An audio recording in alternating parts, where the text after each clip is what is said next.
Pour être parmi les meilleurs dans ton domaine, il faut que tu travailles plus de 10 000 heures. Mais ça suffit pas. Il faut aussi que tu sois né au bon moment et dans la bonne communauté. Fuck le game, le talent suffit pas. Na, na, na, na, na, na. Fuck le game, le talent suffit pas. Na, na, na, na, na, na. Fuck le game, le talent suffit pas. Na, na, na, na, na, na. Na, na, na, na. Il suffit pas, c'est clair. J'ai beau rapper qui est plus des flots plus importants.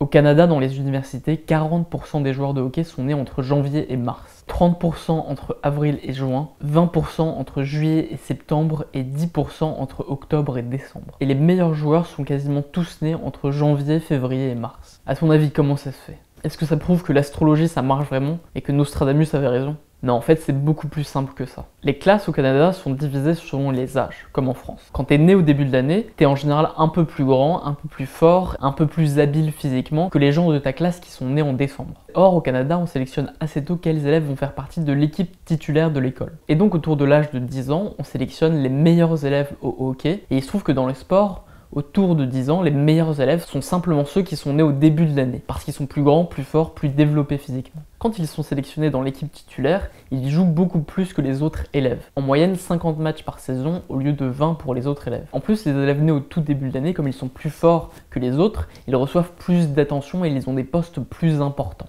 On pourrait penser qu'au fil des années, cette différence, cette inégalité entre les gens nés au début de l'année et à la fin de l'année disparaît, mais c'est absolument pas le cas. Elle augmente au fur et à mesure du temps. Entre deux personnes de 25 ans nées en janvier et en décembre de la même année, il n'y a pas de très grande différence. Mais entre deux personnes de 10 ans, il y a une très grande différence. Et cette petite différence implique des changements importants, le fait de rentrer dans l'équipe titulaire, d'avoir un meilleur poste, d'avoir plus d'attention, qui vont entraîner de grandes différences une fois arrivé à l'âge adulte. Ce qui fait que même à l'âge adulte, les meilleurs joueurs de hockey sont nés au mois de janvier en général. On croit souvent que le succès est affaire de motivation, de volonté et de travail acharné, mais c'est aussi une grande question de hasard et du simple fait d'être né au bon moment et au bon endroit. Ce qui est vrai dans le sport et dans le hockey au Canada est également vrai dans toute l'éducation. Entre quelqu'un qui est né au début de l'année ou quelqu'un qui est né à la fin de l'année, ça a une influence de 9 percentiles sur son niveau au sein de sa classe. Imaginons que tu sois né à la fin de l'année et que tu es 100e sur 100 personnes. Si tu étais né au début de l'année, tu serais 91e sur 100 personnes. Si en étant né à la fin de l'année, tu serais 9e sur 100 personnes, en étant né au début de l'année, tu serais 1er sur 100 personnes. C'est une différence considérable. C'est ce qui peut faire la différence entre quelqu'un qui va dans une classe pour surdoué et quelqu'un qui va dans une classe normale. Les meilleurs élèves reçoivent plus d'attention, sont considérés comme plus intelligents, ont plus confiance en eux, et une petite différence initiale qui est liée seulement à quelques mois de différence devient une vraie différence fondamentale entre des élèves qui seraient plus intelligents que les autres. Et cette petite différence initiale au moment de la naissance, qui a des grandes conséquences sur toute notre vie, elle se retrouve dans beaucoup d'autres domaines, y compris en matière de succès et de richesse. Si on prend les personnes les plus riches de toute l'histoire de l'humanité depuis le début, parmi ces personnes, il y a Cléopâtre, il y a Élisabeth Ier, il y a Basile II, un empereur byzantin, mais surtout parmi toutes ces personnes les plus riches de l'histoire de l'humanité, il y a 20% de personnes qui sont nées entre 1830 et 1840 aux États-Unis. 20% des gens les plus riches dans toute l'histoire de l'humanité nés à peu près au même endroit, à peu près à la même époque, c'est immense. Ce sont les Rockefeller, les Andrew Carnegie, des gens dont on suit les conseils et qu'on prend comme modèle pour le succès, alors qu'en réalité, ils ont eu énormément de chance dans leur vie. Est-ce qu'il est possible de reproduire le succès d'Andrew Carnegie en lisant ses livres ? Peut-être, mais peut-être pas, parce que si on n'est pas né en 1830 aux États-Unis, c'est peut-être pas possible de reproduire ce même niveau de succès et d'enrichissement dans la vie. De la même manière, Steve Jobs et Bill Gates sont nés tous les deux la même année aux États-Unis, c'est-à-dire en 1955. Bill Joy est né en 1954. Tu sais peut-être pas qui c'est, mais c'est une légende dans le monde de la programmation, et le code qu'il a écrit sert encore aujourd'hui pour le Mac. Quand on parle de Bill Gates, Steve Jobs et Bill Joy, on loue leur persistance, leur travail, leurs efforts, mais la réalité c'est qu'ils ont eu tous les trois énormément de chance. Ils font partie tous les trois des rares personnes à avoir eu très tôt accès à la possibilité de programmer sur un ordinateur. Au début des années 70, très peu de personnes avaient cette possibilité, peut-être une centaine, c'était possible dans 3 universités américaines. Bill Joy par exemple a pu coder beaucoup simplement parce qu'il avait accès à une salle avec un ordinateur dans laquelle il y avait un bug qui faisait qu'il pouvait coder gratuitement aussi longtemps qu'il voulait. Bill Gates avait la chance d'avoir accès à une salle avec un ordinateur qui était libre tous les matins et d'habiter à 2 pas de son université. Ils étaient parmi les premières personnes à pouvoir coder 10 000 heures de suite dans l'histoire de l'humanité. Et c'est parce qu'ils ont eu cette chance qu'ils ont eu un succès phénoménal. Parce qu'ils ont eu accès à un certain nombre de moyens qui leur permettaient d'atteindre ces 10 000 heures de travail. Fuck le game, le temps suffit pas, na na na na na na. Fuck le game, le temps suffit pas, na na na na na na. Fuck le game, le temps suffit pas. 10 000 heures, c'est le chiffre magique pour être parmi les meilleurs du monde dans un domaine. Dans une expérience connue, on a étudié des violonistes. On a essayé de chercher ce qui faisait la différence entre les très bons violonistes, les violonistes bons et ceux qui étaient juste moyens. On a remarqué que tous les très bons violonistes travaillaient plus de 10 000 heures sur leur violon. Ceux qui étaient bons travaillaient tous entre 5 000 et 10 000 heures et les moyens travaillaient tous moins que 5 000 heures. Ce qui a surpris les expérimentateurs dans cette étude, c'est qu'il n'y avait aucun violoniste qui avait travaillé plus de 10 000 heures sur son violon sans devenir un expert. Et il n'y en avait aucun qui avait mis moins de 10 000 heures pour devenir un expert. Tu peux pas travailler 10 000 heures sur quelque chose et rester mauvais, et tu peux pas travailler 2000 heures sur quelque chose et devenir excellent et être parmi les meilleurs. On a reproduit cette expérience sur des pianistes et dans d'autres domaines, on a observé la même chose. Le talent est beaucoup moins important qu'on le croit, la pratique mène inexorablement à l'excellence. Et la faible pratique mène à un niveau moyen, même si on a beaucoup de talent. Et le succès ou l'excellence dans un domaine, c'est juste ça, c'est travailler 10 000 heures sur quelque chose. Le problème, c'est que tout le monde ne peut pas travailler 10 000 heures sur quelque chose. Tout le monde, dans les années 70, ne pouvait pas du tout coder pendant 10 000 heures de suite. Tout le monde à l'école au Canada ne peut pas faire du hockey pendant 10 000 heures. Tout le monde ne peut pas faire du violon pendant 10 000 heures. Et encore une fois, c'est le contexte qui va offrir cette opportunité. Les Beatles, par exemple, étaient jusqu'à une certaine époque un groupe normal, pas particulièrement doué sur scène. Puis ils ont fait des rencontres et par hasard, par chance, un jour ils étaient invités à jouer dans Hambourg, dans un club de striptease de Hambourg. Et dans ce club de striptease, ils devaient jouer 8 heures par jour, 7 jours sur 7. Selon certains de leurs proches, avant de partir à Hambourg, ils avaient un niveau moyen et en revenant, ils étaient devenus excellents. Même les Beatles, qu'on pourrait considérer comme les gens les plus talentueux, les plus doués de leur génération dans la musique, ont simplement eu une opportunité de travailler énormément dans leur domaine, et beaucoup plus que tous les autres groupes de rock de leur époque. Fuck le game, le temps suffit pas, na na na na na na. Fuck le game, le temps suffit pas, na na na na na na. Fuck le game, le temps. Alors là, t'as envie de me dire, ouais, mais il y a quand même des gens qui sont plus intelligents que d'autres à la naissance, il y a quand même des gens qui ont plus de chances que d'autres. Et la réalité, c'est que le quotient intellectuel a très peu d'importance dans le succès d'une personne. Et je vais te le prouver. Premièrement, aux États-Unis, les grandes écoles sélectionnent des gens sur leur capacité intellectuelle. Et dans les plus grandes écoles d'élite aux États-Unis, il y a les élèves les plus intelligents, du moins avec un plus haut quotient intellectuel. Pourtant, quand on regarde les prix Nobel américains, ils ne viennent pas particulièrement de ces grandes écoles d'élite. Ils viennent des bonnes écoles et des très bonnes écoles, mais pas forcément de ces écoles excellentes. Il n'y a pas forcément de lien entre obtenir un prix Nobel et faire grandement avancer la science et être extrêmement intelligent. Terman, qui est le mec qui a inventé le test du quotient intellectuel, a fait en 1921 une étude sur toute la Californie. Il voulait rechercher les enfants les plus intelligents. Il est donc allé dans les écoles élémentaires et il a étudié 250 000 élèves différents pour trouver ceux qui avaient le plus haut quotient intellectuel. Et il a gardé 140 personnes qui avaient un quotient intellectuel de plus de 200. On les appelait les termites. Un quotient intellectuel de 200, c'est quelque chose de véritablement immense. Grosso modo, un type qui a un quotient intellectuel de 200, c'est en général parler dès l'âge de 6 mois. Il est capable de faire mentalement des calculs que tu n'arrives pas à faire avec ta calculette. Il peut apprendre une langue très compliquée et ancienne comme le grec ou le latin tout seul et en quelques mois. Bref, un quotient intellectuel de 200, c'est quelque chose d'incroyable et t'as probablement jamais rencontré quelqu'un comme ça. Et donc Terman a suivi ces 140 élèves exceptionnels et il a essayé d'observer ce qui se passait quand ils allaient arriver à l'âge adulte, essayer de voir s'ils allaient obtenir un succès incroyable dans la vie. Ce qu'il a observé, c'est que la plupart s'en sortaient bien. Il y en a certains qui ont eu des postes politiques, d'autres qui sont devenus médecins, d'autres journalistes, etc. Mais ce qui a choqué véritablement Terman, c'est qu'aucun d'entre eux n'a atteint une notoriété à un niveau national. Aucun n'a eu un prix Nobel, aucun n'a fait avancer la science, aucun n'a changé les choses radicalement à un niveau politique ou intellectuel. Ils étaient tous ordinaires. Dans la majorité des cas, ça se passait bien pour eux, mais ils étaient totalement ordinaires. Parmi les élèves que Terman avait retenus et étudiés pendant cette étude, il y en a même qui n'ont pas été acceptés parce que leur quotient intellectuel était trop faible, mais qui sont devenus des lauréats du prix Nobel. Tu peux être extrêmement intelligent et pour autant ne pas avoir un impact important sur la vie intellectuelle du monde et sur l'avancée scientifique. Chris Langan, par exemple, qui est un célèbre américain avec un quotient intellectuel très élevé. Il est tellement élevé son quotient intellectuel qu'on n'est même pas capable de le mesurer. Il n'a jamais réussi à avoir un impact sur le monde scientifique. Et ce qu'explique Malcolm Gladwell, c'est que la condition pour avoir un impact et apporter quelque chose de positif dans le monde de la science ou de l'intelligence, c'est pas d'avoir un haut quotient intellectuel, mais c'est d'avoir une certaine culture, une certaine éducation et un rapport d'égal à égal avec l'autorité. Ce qu'on a observé, c'est que passer un certain cap, passer le cap d'un quotient intellectuel de 115, ton intelligence ne te sert pas à avoir plus de succès dans la vie. Quelqu'un qui a un quotient intellectuel de 115, c'est quelqu'un qui est intelligent. C'est 15 points au-dessus de la moyenne. La moyenne, c'est de 100.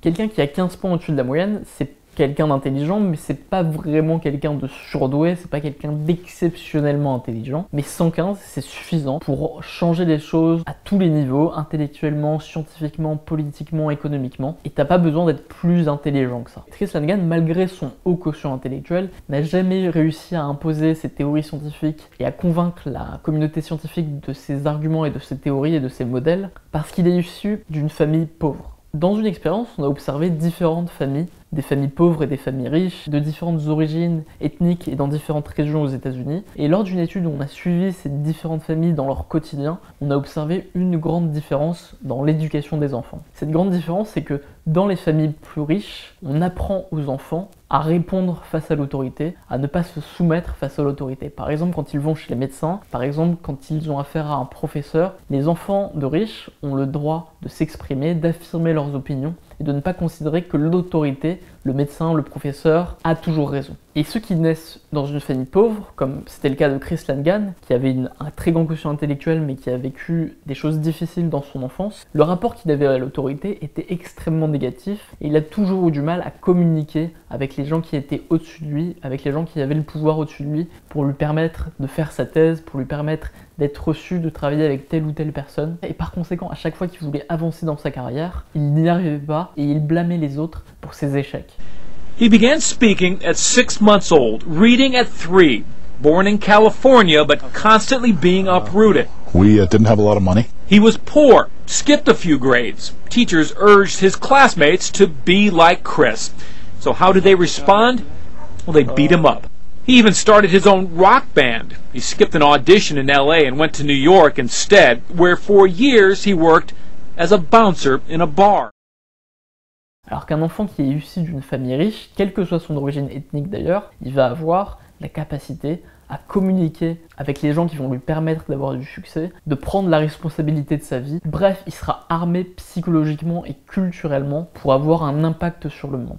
Passer un certain cap d'intelligence, une fois que tu as plus de 115 de quotient intellectuel, la seule chose qui compte, c'est ta culture et ta psychologie, ta capacité à être insoumis et ta capacité à comprendre les codes de l'autorité en place. Fuck le game, le talent suffit pas. Na na na na na na. Fuck le game, le talent suffit pas. Na na na na na na. Fuck le game, le talent suffit pas. Na na na na na na. Pour avoir la bonne culture, pour réussir à avoir du succès, il faut être dans la bonne communauté. Les avocats juifs avant les années 70 étaient beaucoup moins riches que les avocats WASP, c'est-à-dire les blancs américains protestants d'origine identique. Et quand ils rentraient dans un cabinet d'avocats, il leur était confié toujours les tâches les plus ingrates. À l'époque, les tâches les plus ingrates, c'était les litiges entre les entreprises et les acquisitions hostiles. Il faut savoir qu'avant les années 70, ça ne se faisait pas d'acquérir une société qui ne voulait pas être achetée. Et les litiges d'entreprise à entreprise étaient assez rares parce qu'il y avait un code moral qui interdisait cela. Puis dans les années 70, la loi aux États-Unis a changé, les mentalités aussi, et d'un seul coup, les très nombreuses affaires de litiges entre entreprises et d'acquisitions hostiles ont été confiées aux seules personnes qui savaient faire ça. C'est-à-dire les avocats juifs qui jusque-là étaient des avocats de seconde zone moins bien payés. Avant les années 70, le métier d'avocat pour les juifs de New York, c'était une profession de pauvres respectables. Puis c'est devenu, après les années 70, une profession positive, et une malchance qui était la leur s'est transformée en une formidable opportunité. Parce que pendant que les avocats WASP travaillaient sur les problèmes classiques de droit, les avocats de seconde zone ont pu travailler pendant des milliers d'heures sur les litiges, sur les acquisitions hostiles. Et c'est ainsi que ces avocats juifs ont eu beaucoup plus de chance et ont eu une bien meilleure position parmi les avocats américains. Je voudrais savoir du coup d'où vient l'argent du roi, si ça vient pas vraiment d'un gang, où l'argent trouve, où le roi trouve son argent en fait. Je suis un jeune entrepreneur. J'ai de l'investissement dans l'immobilier, dans les clubs sportifs. J'ai des avocats de divertissement juifs, je suis bien entouré, tu vois, genre. Et dans leur famille, ce n'étaient pas les premiers à avoir vécu ce type de retournement de situation. Ces avocats étaient souvent les enfants d'immigrants juifs européens qui étaient arrivés aux États-Unis et qui étaient en Europe des artisans textiles. Ces artisans textiles aux États-Unis ont recommencé dans le textile et ont souvent créé des entreprises. Alors que les immigrés européens d'origine italienne ou d'origine irlandaise n'étaient pas des artisans et venaient plutôt de régions agricoles et rurales. Et quand ils sont arrivés aux États-Unis, tout ce qu'ils pouvaient faire, c'était travailler sur les chantiers ou alors travailler dans les usines. Le problème, c'est que quand tu travailles sur un chantier, c'est difficile de devenir entrepreneur et d'acheter une grue, ça demande beaucoup d'argent. Quand tu travailles dans une usine, c'est difficile de racheter l'usine et de devenir entrepreneur toi-même. Alors que quand tu es artisan textile, pour devenir entrepreneur et t'enrichir rapidement, il suffit d'acheter une machine à coudre. Et pourquoi est-ce que ces immigrés juifs étaient dans le textile plutôt que dans l'agriculture en Europe? Encore une fois, c'était à cause d'une malchance qui s'est transformée en opportunité. La raison pour laquelle les immigrés juifs étaient plutôt urbains et artisans et non ruraux et agriculteurs, c'est parce qu'ils n'avaient pas le droit de posséder de terre quand ils étaient en Europe. On est là encore dans un cas de figure où la chance et la communauté amènent à travailler beaucoup dans un domaine pour avoir plus de succès que tous les autres. Évidemment, ce n'est pas qu'une question de chance, c'est aussi une question de travail acharné et d'une capacité à saisir les opportunités, mais la chance et la communauté ont une importance primordiale dans la réussite.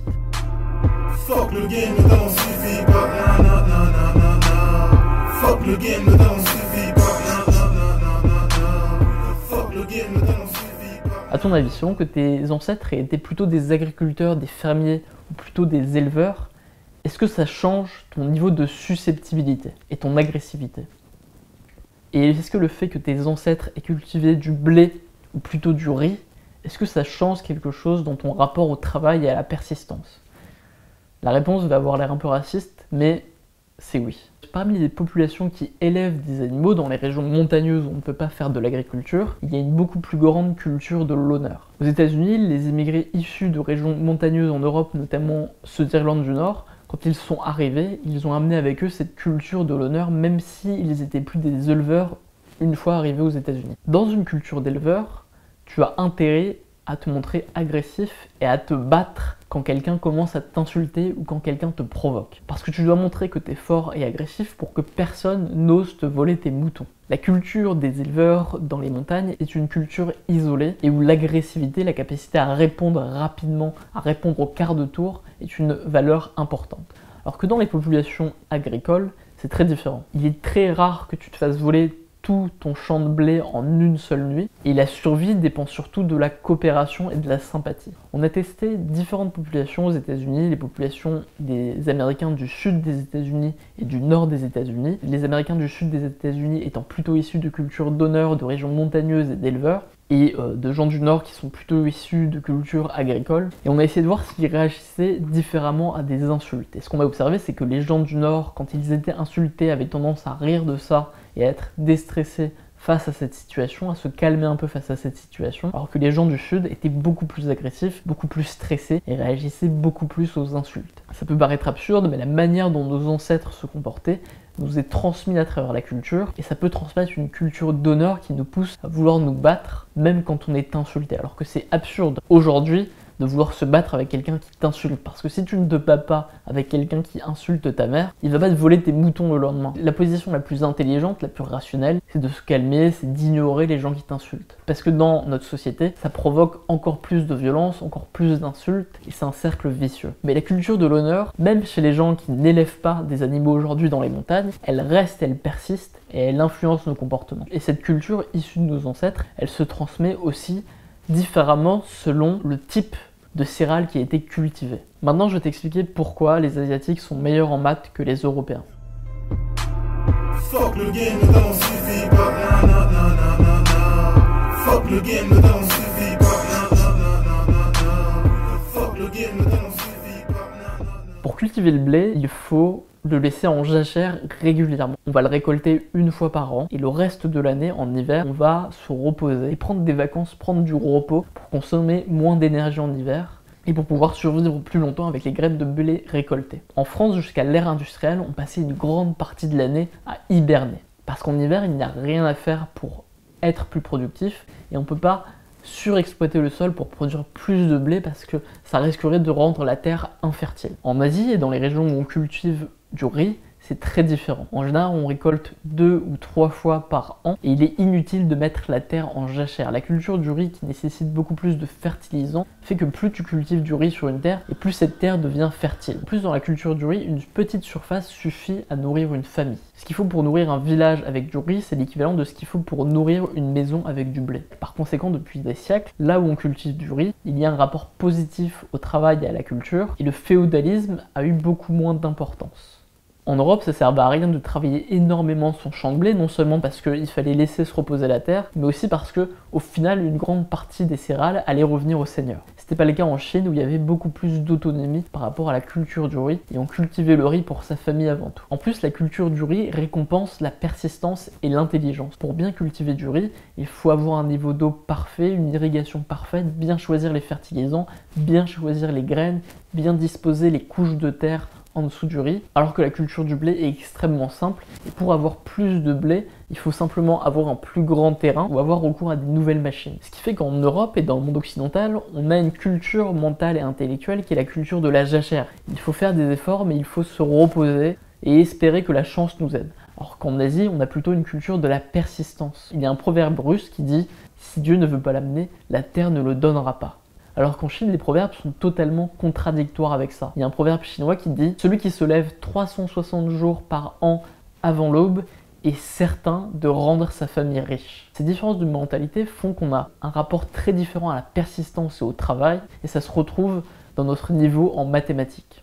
Je vais te dire une série de chiffres et tu vas essayer de les retenir. 9, 42, 7, 8, 9. Les chances que tu retiennes ces chiffres sont de 50%. Alors que si tu étais chinois et que j'avais dit ces chiffres en chinois, les chances que tu retiennes ces chiffres auraient été de 100%. La raison de ça, c'est que dans la langue chinoise, pour prononcer un chiffre, il faut beaucoup moins de temps. Et comme il faut beaucoup moins de temps pour les prononcer, c'est beaucoup plus facile de les retenir et de les inscrire dans la mémoire.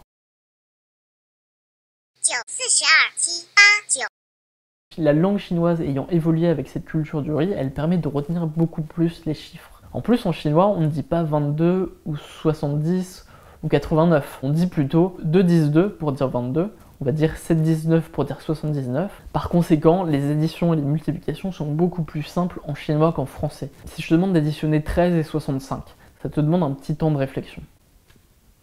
Alors que si je te demande d'additionner 10-3 et 6-10-5, c'est beaucoup plus simple. Et c'est ce qu'on dit en chinois.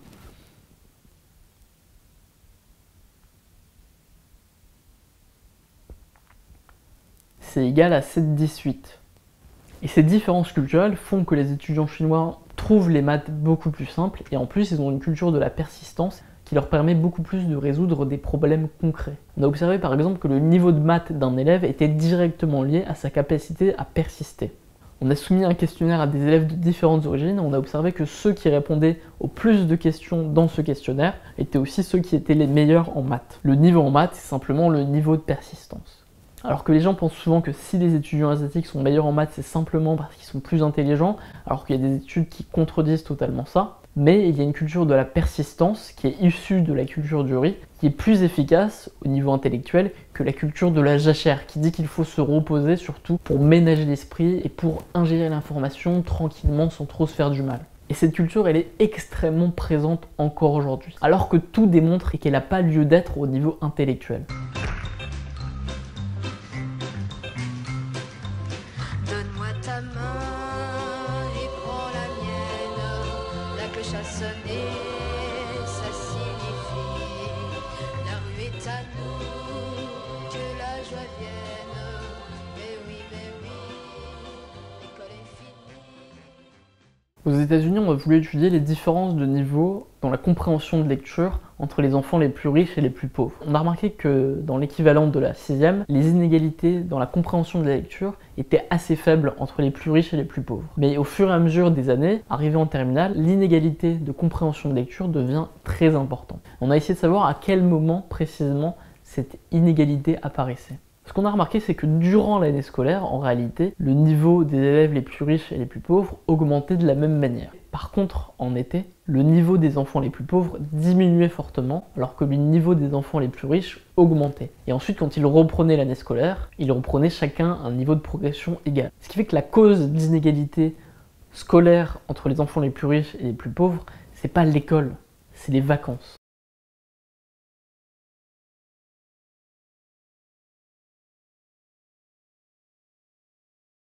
Et ça, c'est très dur à comprendre pour un monde de la culture de la jachère, mais plus on a de vacances, et moins on est capable de bien lire, de réfléchir et d'avancer intellectuellement. Les vacances ne permettent pas d'ingérer mieux l'information, les pauses ne permettent pas d'apprendre plus vite, c'est exactement le contraire. Il y a une école dans le quartier le plus pauvre de New York, dans le sud du Bronx, dans laquelle les élèves sont sélectionnés au hasard chaque année. C'est les enfants les plus pauvres, souvent issus de quartiers difficiles, où il y a beaucoup de crimes, souvent issus de familles monoparentales, où il y a beaucoup de complications émotionnelles et psychologiques. Bien, les élèves de cette école ont 84% de résultats supérieurs en mathématiques par rapport au reste de la population du même âge, au niveau national. Quelle est la différence entre ces élèves et les autres élèves? Pourquoi est-ce qu'ils sont 84% meilleurs en mathématiques?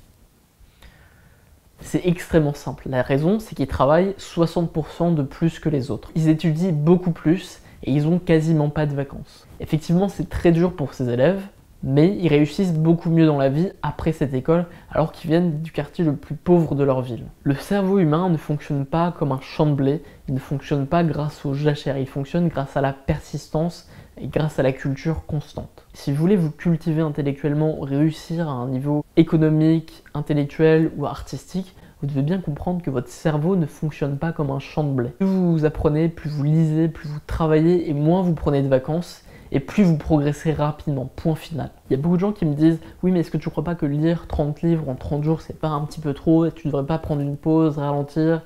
Est-ce que tu ne crois pas que tu vas moins apprendre justement en lisant aussi vite et en aussi peu de temps ?»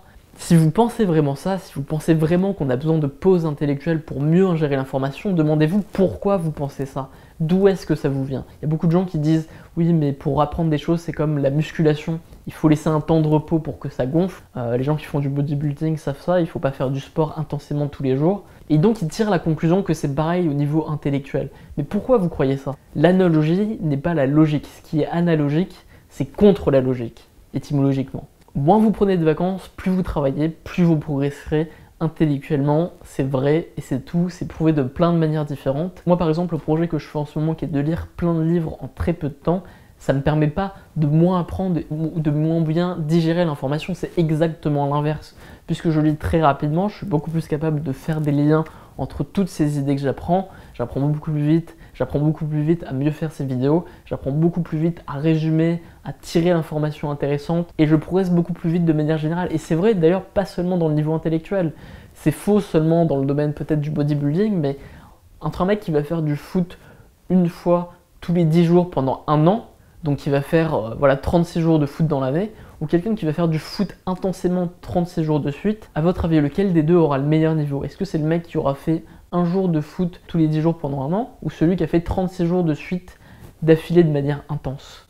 Le meilleur, ce sera celui qui aura fait du foot de manière très intense, parce qu'il aura appris beaucoup plus vite toutes les techniques, il aura fait rentrer à un niveau inconscient tous les réflexes nécessaires pour être bon au football, et travailler intensément sans prendre de vacances, c'est plus efficace que de laisser son esprit en jachère constamment. Donc pour réussir dans votre domaine, vous devez effectivement travailler beaucoup, créer les bonnes opportunités, créer le bon contexte et vous imprégner d'une culture de la persistance et du travail acharné plutôt que d'une culture du repos, de la pause, des vacances et de la jachère. Vous venez de voir mon résumé du livre Outliers de Malcolm Gladwell, c'était la 25e vidéo je crois de mon projet 30 jours, 30 livres. C'est un livre excellent, vraiment intéressant. Je vous conseille de le lire, c'est moins du développement personnel à proprement parler que quasiment de la sociologie. Si vous aimez bien les idées un peu choquantes, un peu nouvelles, pas forcément politiquement correctes, c'est un livre intéressant. Et voilà, ça permet d'avoir une vision un petit peu plus globale et un peu moins naïve du succès et de la réussite. Abonnez-vous à Autodisciple, juste là, pour qu'on atteigne 100 000 abonnés en un an. Et abonnez-vous à la lettre pour recevoir des conseils toutes les semaines gratuits sur l'autodiscipline et le développement personnel. C'était Raj pour Autodisciple, passez une très bonne journée. J'aurais promis que je serais juste inconnu, je commettrai mon dieu sur bande de son.